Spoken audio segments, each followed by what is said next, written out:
So I'm going to give a brief presentation on the seismic analysis of the Tohoku earthquake and the aftershocks.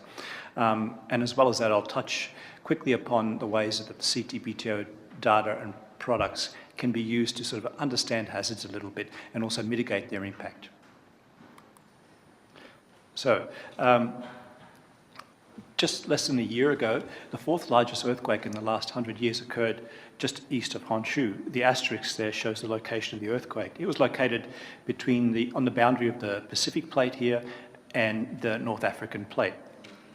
This was a magnitude 9 earthquake, and as is typical of these very large earthquakes, the actual earthquake lasted for a few minutes, but also the area of rupture extended over an area of about 100 kilometres. This contour plot shows the displacement that was associated with this earthquake.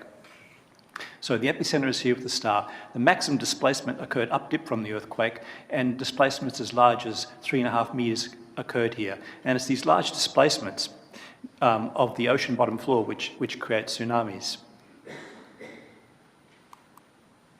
In the minutes, days, and weeks following the main shock, there were many, many aftershocks observed. This figure here on the right shows recordings, 48 hours of recording at a station some 6,000 kilometres from the epicenter of the earthquake. The station is located in Australia. And the main shock is seen here, but following the main shock, there are something like 1,000 aftershocks in this image.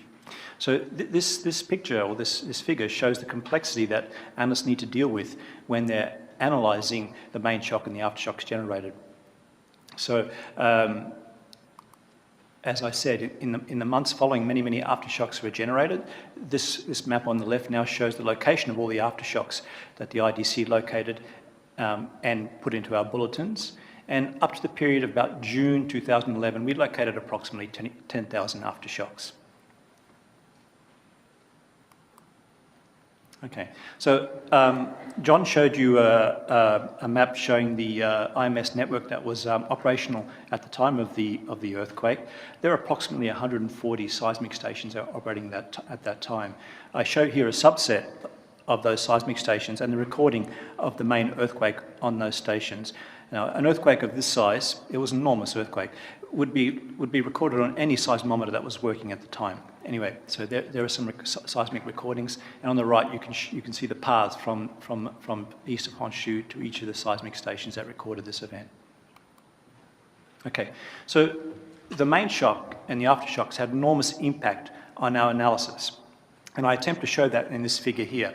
So at the bottom of the figure, I show the number of events that are produced each day in the year of 2011.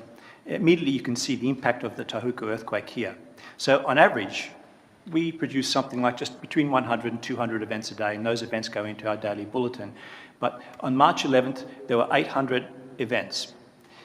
Associated with this enormous increase, there was a large delay in producing the bulletin. So we try to get our daily bulletin out within 10 days of real time, and that's shown by this brown line here. The green line shows how long it took us to produce bulletins last year. And as you can see, following the Tohoku earthquake, and because of the main shock and the many, many thousands of aftershocks, there was a considerable delay in producing our bulletin. We eventually caught up. It took about 3 months before the seismicity died down to sort of background levels and the analysts were able to catch up. There's a precedent for this. In 2004, the Sumatran earthquake also gave us enormous numbers of aftershocks to deal with. At that time, we weren't able to analyse all the events, and some of that analysis had to be postponed to a later date. This time, we were able to do it. So that shows some improvement in the system. The analysis of large sequences of events is quite a significant problem for us, and we have projects underway to solve it.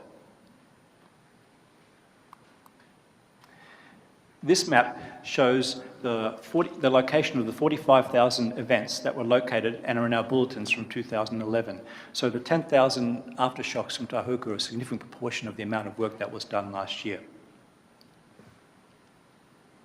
On average, we produce just over 100 events in what we call our reviewed event bulletin, our bulletin of waveform events that we detect and locate, and the events from last year are shown in this figure. So I'll quickly move on to some of the uses for the data and products from the CTBTO. The map here is a global hazard map. This is a map that shows the probability of strong earth shaking from earthquakes. These maps are very useful for building, for engineers and also emergency management personnel. Now, a critical input to producing these sort of maps is the location, the magnitude, and the recurrence rate of earthquakes. So, oops, excuse me. All these events that you see here in this map will go into producing this sort of map. Will go into producing a hazard map. So CTBTO, that CTBTO data will make its way into international databases, which can then be used to produce these earthquake hazard maps. Another way in which CTBTO data and products can help to mitigate the impacts of hazards is through tsunami warning. Now, earlier this morning, you heard how we have an agreement with the UNESCO IOC to provide real-time and continuous data to tsunami warning centres. So at the time of the Tohoku earthquake, CTBTO was sending its data to a number of tsunami warning centres, and I understand that the data contributed to tsunami warnings produced after the earthquake. This map shows countries, or the states which receive our data. They're the countries shaded in green or pink. And also the brown dots show the locations of the stations, mostly seismic, which send data to these tsunami warning centres. There are approximately 40 seismic stations which are now transmitting data in real time to tsunami warning centres. As you heard earlier this morning, one of the benefits of the CTBTO network is that it's global, but also it's operational. It's a working network. It's not a research network. It's something that's used to produce bulletins every day. So it's a robust and highly available network. Whenever there are problems with stations, we send people out to fix them. So, and this is quite important for tsunami warning centres. Oh, excuse me. Okay, so we're currently forwarding data to 9 states. The list of the states is seen there. And this will continue to grow in the years as the network increases and more countries use our data for their tsunami warning systems. Okay, thank you.